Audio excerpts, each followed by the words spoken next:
এই রাজ্যে মানুষের প্রবেশ নিষেধ।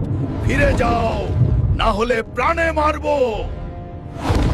তোরা ভুল জায়গায় হাত দিছস। আমার বউকে ছুঁয়েছিস, আজ তোদের একটাকেও ছাড়বো না। আর কেউ সামনে আসবি? আমার বউকে নিতে এসেছি।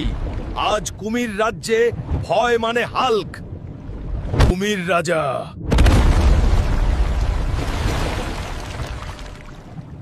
তুই কোথায়? মানুষ, আমার রাজ্যে ঢোকার সাহস কিভাবে পেলি?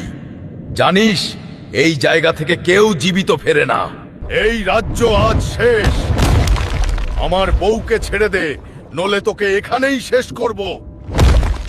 সেনাপতি, বান্দি করো এই মানুষটাকে। যেভাবেই হোক আমাকে সাদিয়ার কাছে যেতে হবে, আর কুমিরগুলোকে একটা শিক্ষা দিতে হবে। বউ, তুমি কোথায়? সুন্দরী সাদিয়া, আজকে তোমাকে বিয়ে করে ছাড়বো। কুমির রাজা, তুমি হয়তো জানো না আমার হালকা কত শক্তিশালী। হাল্ক তো আমার কারাগারে বন্দী আছে, সে কি করবে আমার? বন্ধুরা, এরপরে কি হলো দেখতে চাইলে কমেন্ট করো কুমির রাজা পার্ট 3 এবং ভিডিওটি শেয়ার করে দাও।